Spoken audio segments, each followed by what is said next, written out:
wakati wa kutulia mbele za Bwana, tupate kumwabudu Mungu katika hayo mambo yote na tuweze kubarikiwa kwa pamoja. Niko na furaha kunyenyekea mbele za Mungu katika haya madhabahu ninapoenda kuleta ujumbe wake Mwenyezi Mungu katika kitabu cha Mwanzo. Fungua pamoja nami katika kitabu cha Mwanzo 11. Mwanzo 11 mstari wa 27, mahali ambapo tulipata somo la Biblia kutoka kwa dada yetu. Kutoka pale tutaweza kusoma mstari wa 27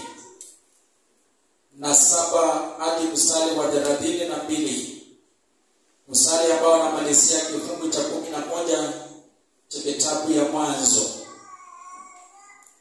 Kwa machache nitawaletea ujumbe kutokana na haya maandiko, na Mungu wetu atatubariki.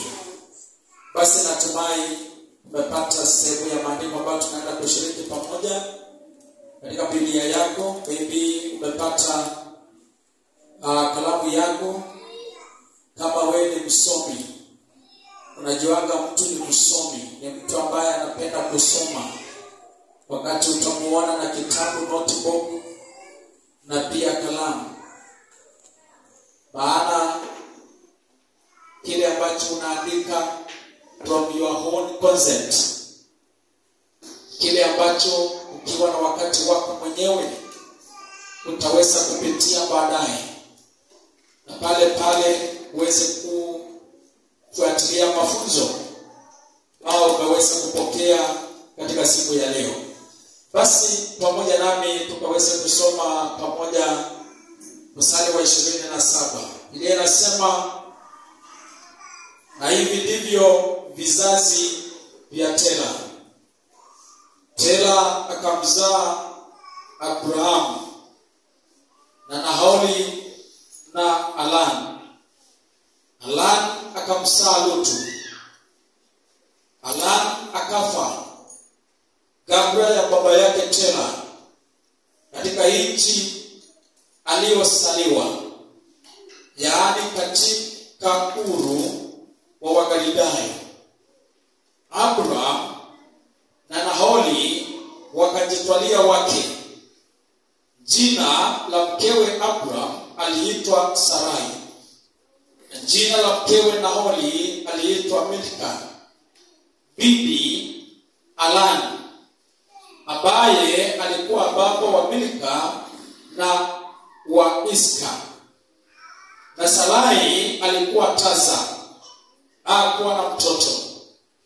Tera akamtwaa Abraham mwanawe na Lutu mwana wa Alani mwana wa mwanawe, na Sarai mke wa Abraham mwanawe.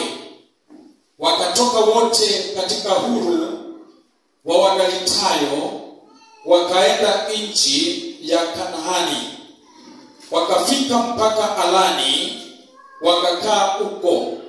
Siku za Tera zilikuwa miaka 205.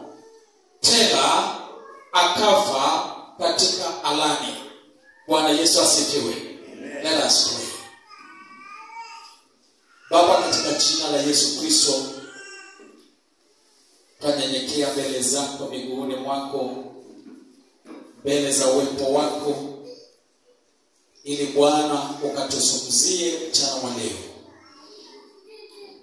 Asante ni kwa sababu ya neno hili ambalo umeliweka katika kinywa changu mchana wa leo.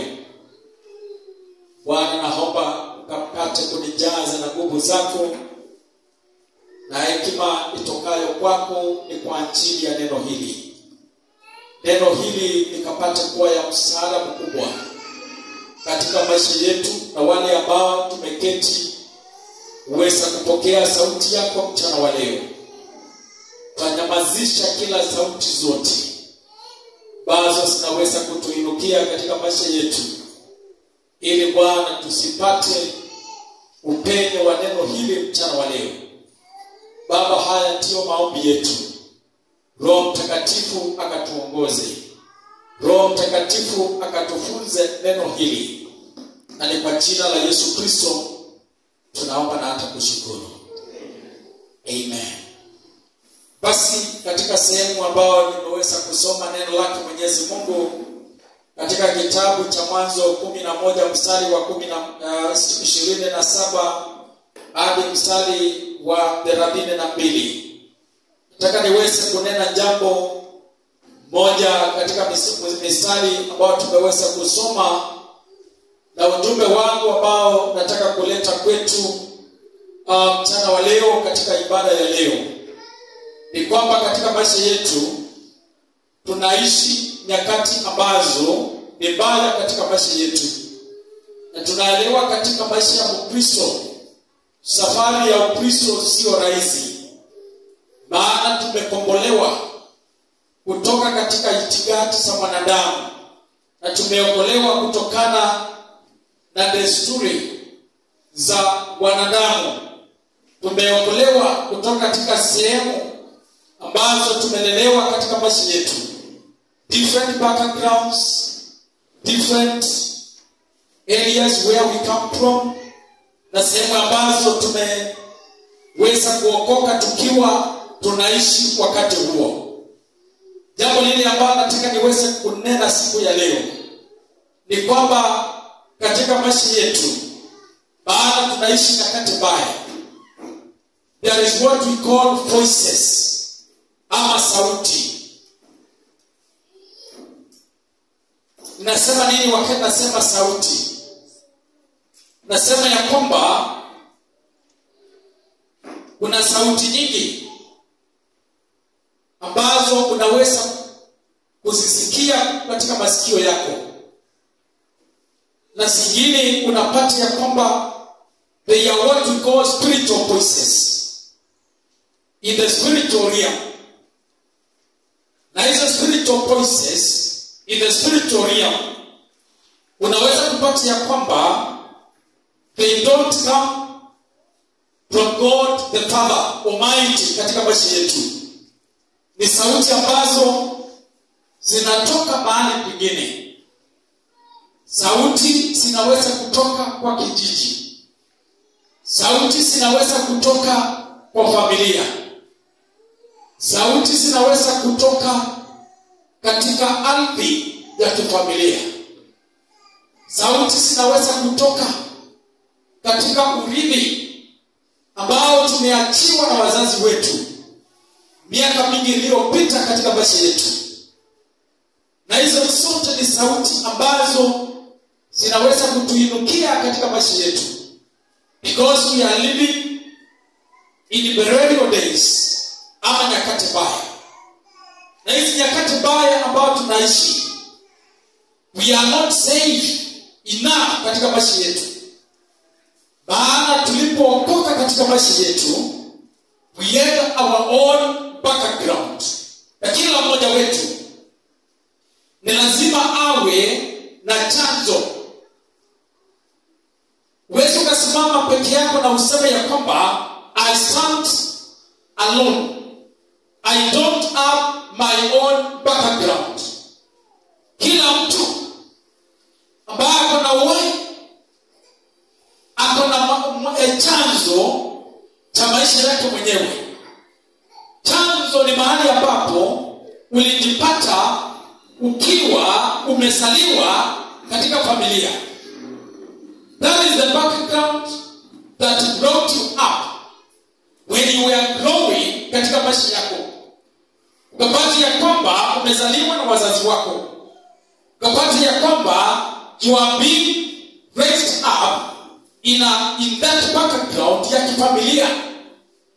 And in that background ya familia, there is what we call the ancestral land, ama shamba la kifamilia. Unaweza kupata ya kwamba kuna urithi. Maybe baba yako mzazi aliachiwa na baba yake, naye baba yako alikuwa ameachiwa na babu wa kitambo. So unapata ya kwamba kwamba you are born in a certain background, na katika hiyo familia ambayo umezaliwa, ni lazima tuelewe ya kwamba unaweza kuinuka sauti, na sauti zinaweza kunena juu ya maisha yako. Voices will come up, they will challenge you being a believer in Christ Jesus. Bwana Yesu asifiwe. Ukiwa umeokoka, na watu wengi katika maisha yao wanasumbuliwa sana na sauti ambazo zinatokana na ile background ambao ulijipata when you were born, when you were being raised up, ukajipata katika sauti ambazo zinanena. Maana there are voices of the family, there are voices of the ancestral land, there are voices that comes from the inheritance ile ambayo tunaachiwa na wazazi wetu. Unaweza kuwa umeachiwa urithi na mzazi wako, lakini upate ya kwamba you have not taken the position actually to destroy or to silence any voice that can come out from the inheritance ama urithi ambao ulipewa na mzazi wako mwenyewe. Na unaweza kupata ya kwamba that kind of inheritance ambao ni urithi uliachiwa na mzazi, uliachiwa na mama, wewe ikawa huo urithi unafikiria unakufanyia vizuri. Maana katika maisha yako uko na mali ambao umeachiwa na mzazi, uko na shamba ambao umeachiwa na mzazi, una ng'ombe umeachiwa na mzazi, kuna kila kitu ambacho umeachiwa na mzazi. Lakini unaweza kujipata ya kwamba if you are not going to take the position katika maisha yako na usimame katika pengo, katika mwanya wako kama Mkristo, hizi vitu zote, because there is a background, they will raise up against your spiritual life. Bwana Yesu asifiwe. Utaanza kuona, utaanza kusikia sauti za kuinukia, sauti za kuchallenge katika maisha yako, because all those voices are not spiritual voices. Ni sauti ambazo zinatoka ulimwengu mwingine, na kwa sababu umeokoka, you belong to another kingdom. So the kingdom of the devil fights the godly kingdom. Bali ambapo umejiweka katika maisha yako, yes, you are saved, you belong to God's kingdom. Lakini upande ule mwingine, there is an attachment. Kuna kitu ambacho umeshikana nacho. There is connection, maybe from the ancestral land, because that is where you live, that is where you call on, that is where you raise your children. Unalima mashamba ya wazazi wako wa kitambo, unapalilia kila kitu, unafanya mambo mengi, unasherehekea urithi wa wazazi ambao walikuachia mali yao wakiwa katika ufalme wa dunia hii. If you are not going to start in the gap and silence all those voices that can raise against your life, utajipata kwa shida. That is why people are escaping from their ancestral lands. That is why utapata watu wengi katika mjini, sehemu kama za town, katika miji yetu. Lakini unaweza kupata ya kwamba ukiongea na mtu akuelezea vizuri, atakwambia sina hamu ya kwenda nyumbani. Kwa nini? Anaanza kuhesabia yale masaibu ambaye yalimpata, ili aweze kutorosha familia yake na aweze kujitenganisha na watu wa ukoo wa kwao, because they serve a different kingdom, naye anaserve ufalme mwingine wa Kristo Yesu. Talking to somebody. Unanipata kweli? Bwana Yesu asifiwe. Unapata ya kwamba before you take the position, unaweza kukaa katika kijiji cha kwenu, na upate ya kwamba katika kijiji chenu, katika familia yenu, katika ukoo wenu, you are stagnating in one area of life. Hakuna mmoja ambaye anaweza kusaidia mwingine. Hakuna mmoja ambaye anaweza kuwa msaada kwa mwingine. They are all in one level. Kama ni umaskini umewafinya at the same level, unapata ya kwamba kama ni shati wanatoshana wote. Kama huyu ako na shati mbili naye huyu mwingine ako na mbili. Kama ni trouser mbili ni trouser mbili. Kama ni kuvaa viatu vya Masai, hiyo ndio viatu ya familia. Na unapata ya kwamba they are always living in one level of their life. But they can't connect the voice that is chasing them. Kuna sauti ambazo zinatuzunguzia, zinatuhangaisha katika maisha yetu. They take says in our lives. They says us. Tunajipata ya kwamba we are under siege of the voices, either from the family, either from the village, either from the ancestral land, either from the inheritance that you are given by your parents. How can we escape these kind of voices? Let me take you back. Mahali ambayo tumesoma is about the account of the father of Abraham, Terah. Maandiko yanasema nini juu ya yule mzee?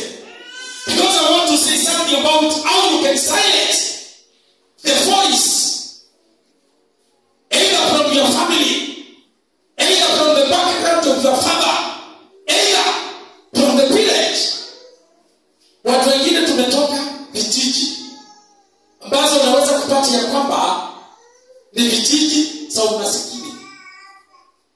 Wapi kisionge ya Njombe nitadhina. Unapata ya kwamba hiyo kijiji kimetawaliwa na umasikini na ni kijiji mzima. Na yule ambaye akafadhali amesoma akafika standard 8, kijiji mzima. Kijiji mzima. Na unapata ya kwamba ni umaskini ambao unanena katika kijiji mzima. Hakuna maendeleo. Na yule ambaye anakuja akiwa amenunua shamba katika kijiji kile, akikosa kusimama katika pengo, the voice of that village will capture that man. Na utanazwa. Na wewe pia uingie katika system ya kijiji. How can we silence all these voices, either from the family, either maybe from the ancestral land? Kuna watu ambao wamepewa shamba na wazazi wao. Hii 1 acre belongs to you. Na wanapata jamaa analima, kila mfuko analimanga vizuri. Lakini hajawahi okota gunia mzima ya mahindi moja. Analima shamba la mzazi 1 acre ambao ulipewa na mzazi wako. Unalima kila wakati, you invest a lot katika hiyo shamba. But out of the field, ile shamba ambao umepewa, wewe ukalisha familia yako na chakula kutoka katika hiyo shamba. It is there. It is there. Mwingine anaweza kuwa ameachiwa mbuzi na akaambiwa hii mbuzi usiuze, huo unaacha uzao wake. Finally utapata kwamba you have a lot of goats, lakini umaskini unaukalia. Wewe ukasomesha mtoto wako with the inheritance that you were given by your father. Na baada ya kwamba you can't release anything because the voice says no. Hatukuambiwa hivyo na hukuambiwa hivyo. How can we silence this? To finish up, I want to say some things about this man, Terah. Terah alikuwa baba yake Abraham. Maandiko yanasema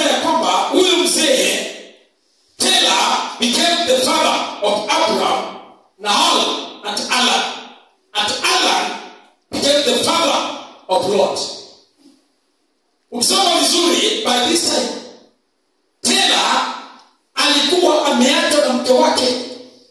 Mke wake alikufa kitambo.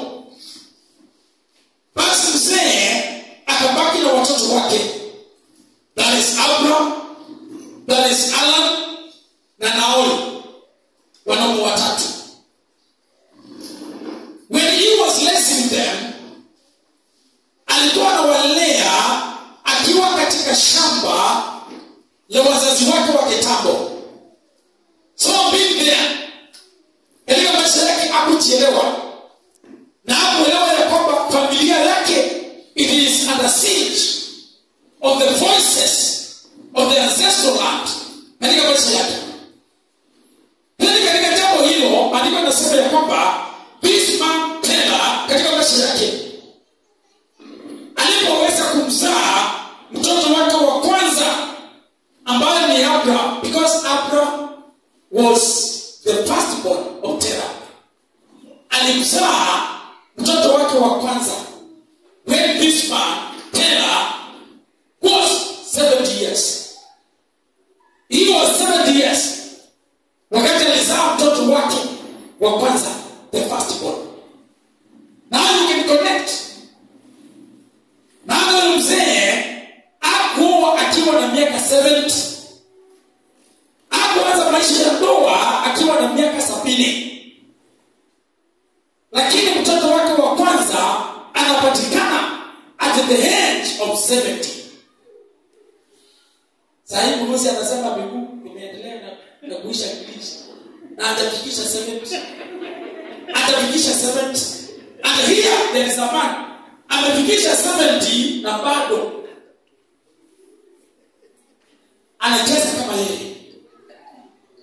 Anacheza kama yeye. Lakini kama maisha yake mtoto wake wa kwanza akapatikana when this man was 70 years. Something that is not normal when it comes to marriage life. Unless kuwe na shida. Unless kuwe na sauti ambazo zina waandama katika maisha yetu. Zina waandama. Kuna jamaa mmoja rafiki yangu nilipokuwa naenda Bible kwa huyo jamaa tumekuwa pamoja. Tukasoma pamoja primary school. Wakati wa kwenda high school huyo jamaa kwenda alienda technical. Alienda polytechnic. Huyo jamaa nilipomaliza high school na yeye akamaliza technical, mambo ya engineering, tukapatana. Nikamwambia, my friend, do you know something? Naendelea na masomo. Naenda katika chuo cha Biblia. Nikasoma mambo ya theology. Huyo jamaa akacheka akaanguka chini. Niliuliza, my friend, nikasoma huitwa nani? Utakuwa nani? Mchungaji. Wewe. Jamaa akacheka akashika miti. Na akaendelea kucheka. Kicheko cha aibu. Kicheko cha kunichekelea. Akaniambia, hebu nikwambie kitu. You are my friend. Lakini ukimaliza, unaenda kumaliza miaka mingapi? 4 years. Sio kama mlingi umemaliza 3. Maana by this time syllabus will change. Yetu ilikuwa 4 years. Nikamwambia 4 years. Acheka tena. Akaniambia, you know what? Utanipata nikiwa na watoto wawili na mke. Utanipata nikiwa na mke, nikiwa nimeoa, na nikiwa na watoto wangapi? Wawili. But you know something? Nikasoma theolojia, nikamaliza 4 years. Niliporudi, huyo jamaa nilipata ya kwamba ana mke. Hapo ana mke. Na kama ana mke, hapo ana watoto. Si kweli? Hapo ana watoto. Wale ambao waliniahidi ya kwamba nitapata akiwa na mke na pia watoto wawili. Tukakaa, jamaa akaoa. Nikiwa nimeoa mbele yake, ndio alioa. Alipooa, alioa mke wa kwanza. Huyo akatoroka. Mke wa pili naye akatoroka. Sahi akona watatu. Na wale watatu baada ya rafiki yangu akaniita siku moja. Kaniambia, nataka baada wewe ni mchungaji, nataka uniombee.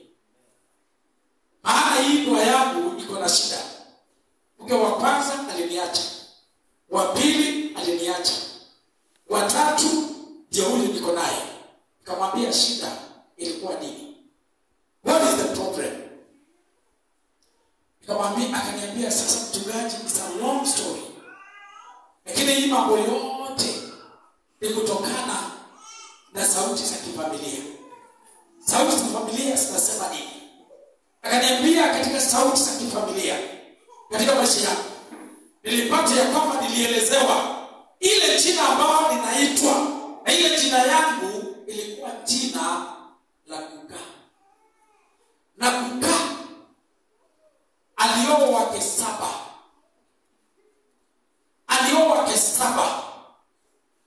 So nilipoulizia that is where I'm ending. Hata ulisoni nikimaliza na yeye ni kama nitaenda mpaka namba 7. Nikamwambia now it is over. Mambo ya kwenda namba 7 it is over. Utasimama hapo namba 3. Na hiyo namba 3 ako pale hata sasa hivi. Bwana Yesu asifiwe. Na akapata watoto. Some voices comes to challenge our progress. Huyu jamaa tena alipata mtoto wake wa kwanza akiwa na 7 years. After getting the first born, mama wa Abraham akafa. Abraham akabaki akiwa yatima. Naoli pia na Halani pia. Walipokuwa wanaendelea, hao vijana watatu wakaanza kuoa. Abraham akaoa Sarai, yule mwingine akaoa Milka, na yule mwingine akaoa. Now you can see the scenario. Abraham alipooa, Biblia inasema ya kwamba alikaa na mke wake, lakini mke wake hakuwa na mtoto, akawa tasa. It is not because Sarai was barren, but because of the voice katika familia ya baba yao inaongea katika maisha yao. He followed the same route ya kukaa bila kupata mtoto. And the firstborn Abraham akawa ni kama baba yake. Sarai na Abraham walipata mtoto wao Isaac wakiwa na miaka mingapi? 80 years. 80 years. So wakapita baba yao with 10 years. Isaac was born when Sarai was 80 years. Na sio kawaida mwanamke akifikisha 80 years apate mtoto. Sio kweli? Bwana Yesu asifiwe. It is not normal. So what is the problem? Boys that is challenging their lives. Walipopata mtoto wao wa kwanza, Biblia inasema ya kwamba walipokuwa wanaendelea, baba wa Lot, Biblia inasema ya kwamba alikufa mbele ya baba yake tena. Premature death. Mambo ya vifo vya mapema ikaingia katika familia. The mother, the wife of Terah, died when she was young. Now, the father to Lot died at a very young age. Akiwa na miaka ya chini sana. Na akaacha kijana yake Lot. He died before his father. What is that? Immature death in the family. Because it is following a system ambayo iko kwa familia, because it's a voice. Premature barrenness voice was attacking Abraham, but he never knew. Attacking Terah, but he never knew. Na mtoto wake Ala pia akapa mbele yake baba yake when they were living in the ancestors' land. This is the spirit of the mature deaths. Vitu zingine zinajitokeza in a certain series katika maisha yao, na unapata ya kwamba ni shida kwa familia. Until na hii mambo yote yanaonekana yakijirudia katika familia. And let me say something.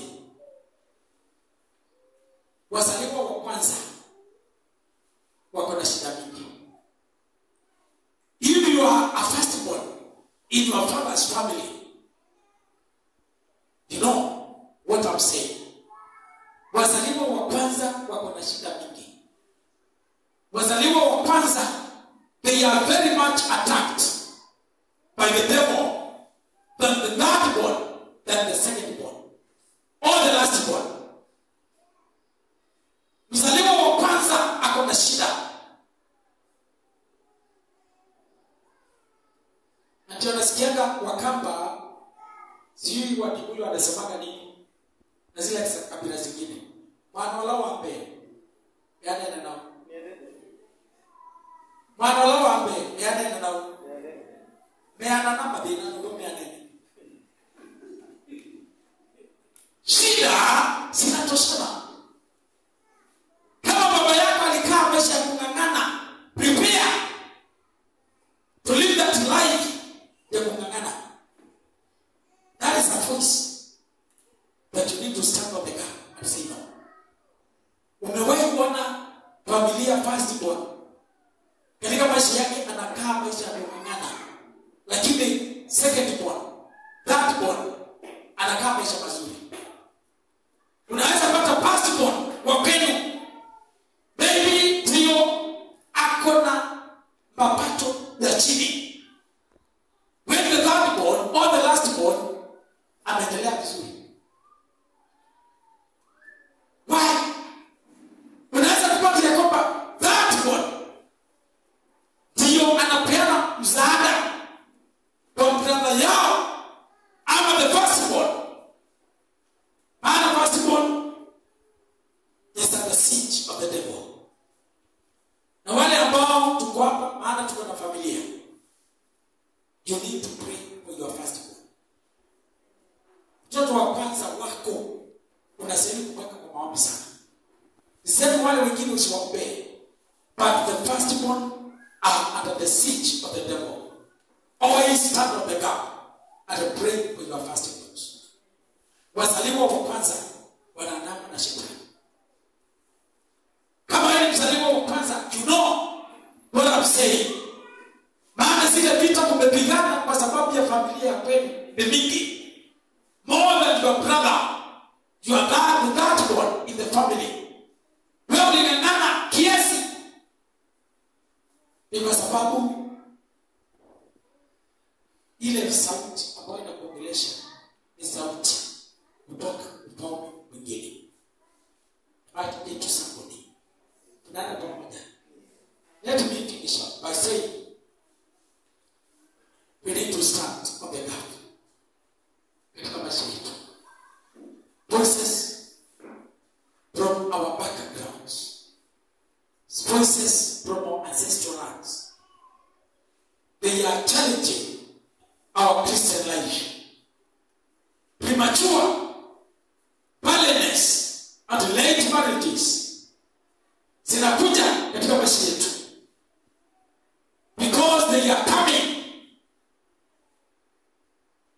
so that we can be challenged not to progress well spiritually. Na hiyo ni sauti. Mama mmoja alikuja kwangu, mama alioleka. Akiwa msichana. Akaja akaniambia mchungaji, you know what? I'm married to so and so and you know very well. Na mimi na mume wangu tulikuwa tunaishi maisha mazuri. Lakini mahali ambapo tumefika, there is a lot of disagreement. Na hapo ni kama tuko almost kutengana. Tulipokuwa tunaongea hayo maneno akaanza kulia.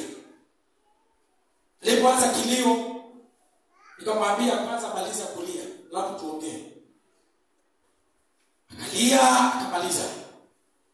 Nikamuuliza, kwa nini ulikuwa unalia? Ananiambia nimekumbuka.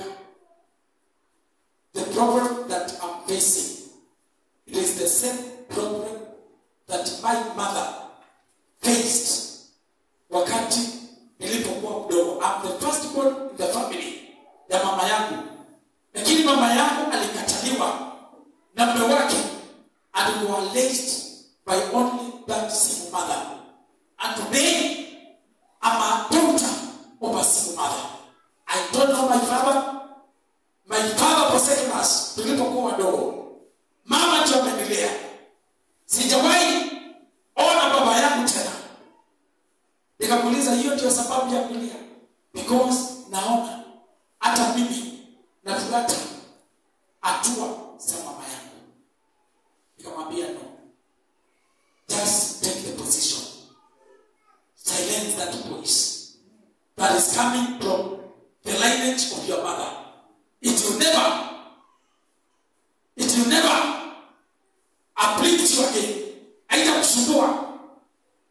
Naomba katika maisha yako na ukatae maisha katika maisha yako ya kuitwa single mother katika maisha yako.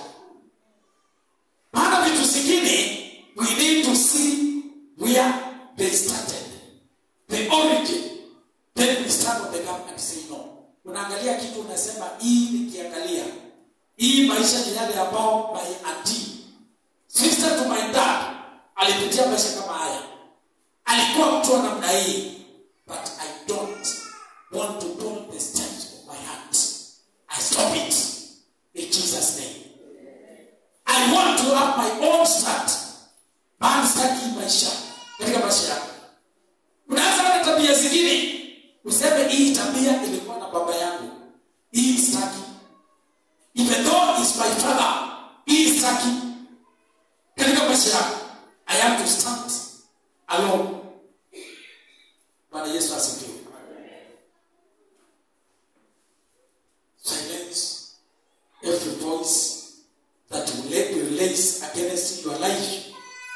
Because zingine zitakuandama. But ya kwamba you don't have peace of your mind. You don't have peace in your heart. Unakaa mtu ambaye amechanganyikiwa. Umewahi kuona mtu ambaye akona vitu za kukula lakini anakaa njaa katika maisha yake. Akona vitu za kumfanya aweze kufurahia, but he has no peace of mind. He has no peace katika moyo wake. Anakaa ni kama katika maisha yake akona wasiwasi mwingi. Kwa maisha yake vizuri. In fact, there is voices either from the family, either from the ancestral land, either from their family, or either from the village that you were raised up. Katika maisha yako. Take the position. Say no to the schemes of the devil. Na useme hapana katika maisha yako. Maana vitu kama hizi ni mbaya katika maisha yetu.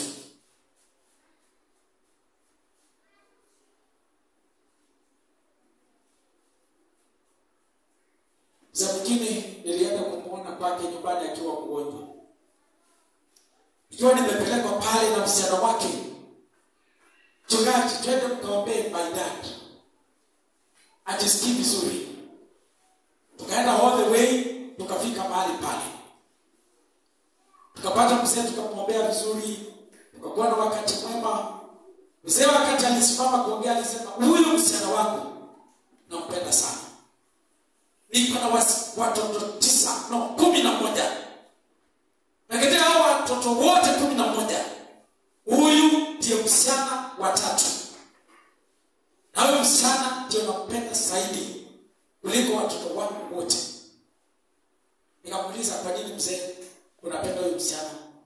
Na huyu msichana baba yake ajui kama tuko katika series ya maombi tukiombea huyu msichana. Maana alikuja akaniambia, "Mchungaji, niombee. Maana nimemaliza masomo. Mimi ni mwalimu, ama graduate of Assembly High School. Sasa nimemaliza masters. Me, I'm almost to be a principal anytime." Lakini huyo msichana akaniambia, "Mchungaji, niombee nipate mume wa kunioa." Bwana Yesu asifiwe. Niombee nipate mwanaume ambao anaweza kunioa. Vitu zingine sio kawaida. Niombee. Sasa tulipoenda mzee akasema hayo. Huyo msichana nampenda sana. Maana mtoto wangu wa 3 wasichana. Nampenda kuliko wale wengine. Nikamuuliza kwa nini? Huyo msichana wangu hata mchungaji hujui. Huyo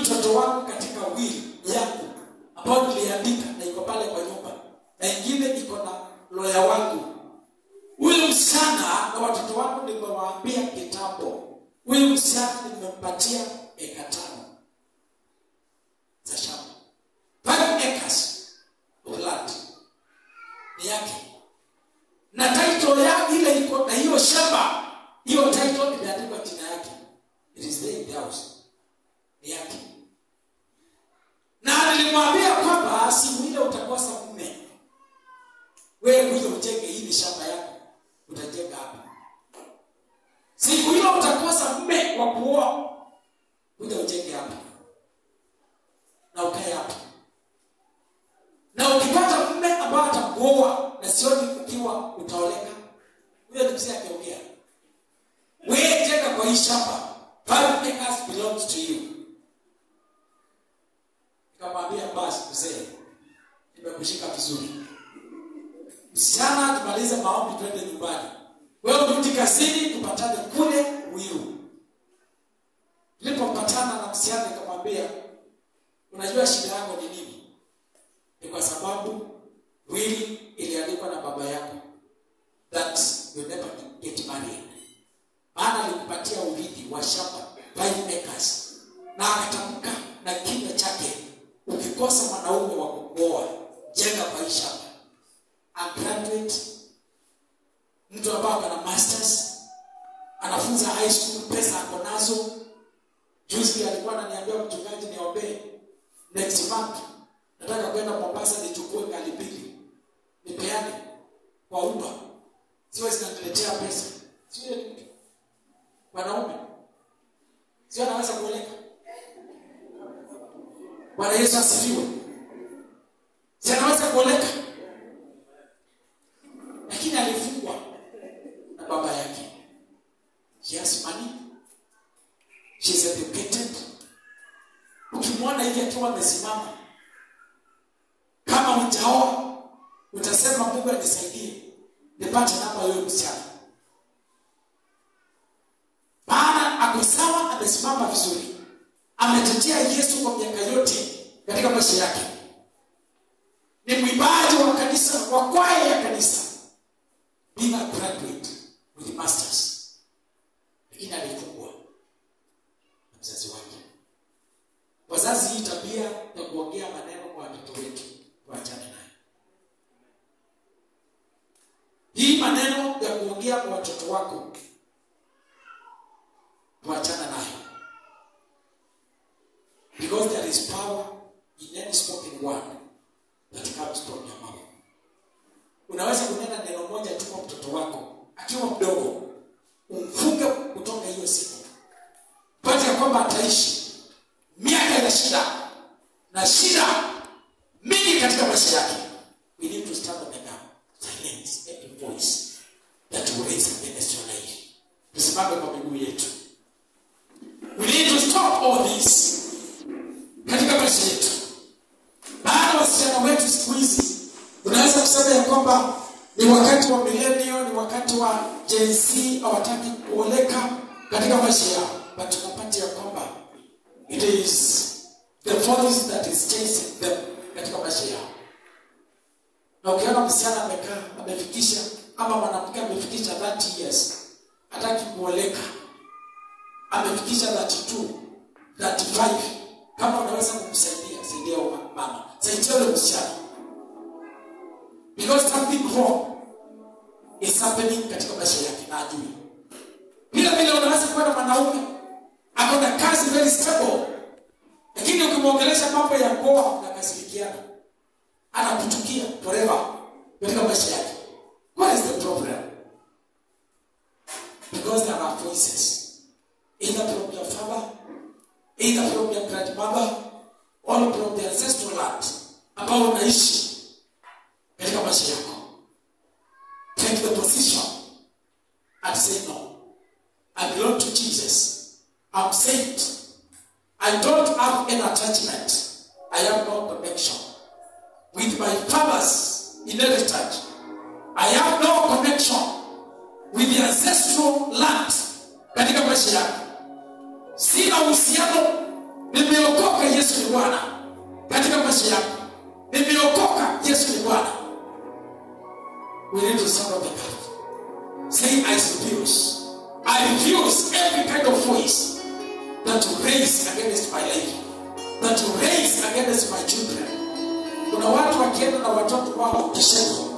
Maybe wakati wa likizo leo ya Christmas, watoto wanapatia kwamba they are attacked by the spirit and the voices in that family. When they come back, huku mjini watoto wako sawa. What is that? The spirit and the altars of the devil are standing against our lives to destroy our future. Take a moment, start to pray in the spirit right now. Just make a reflection. Unaona kwako, unaona maisha yako vile yalivyo, unaona mahali ambapo umezaliwa, mahali umetoka na mahali unasimama leo. Some things are not normal katika maisha yetu. You can see some occurrences basi na kuachana katika maisha yako. Just take position. Silence them. Kwa kinywa chako nyamazisha kila sauti. Yes. Maybe kuna sauti inakuongelesha.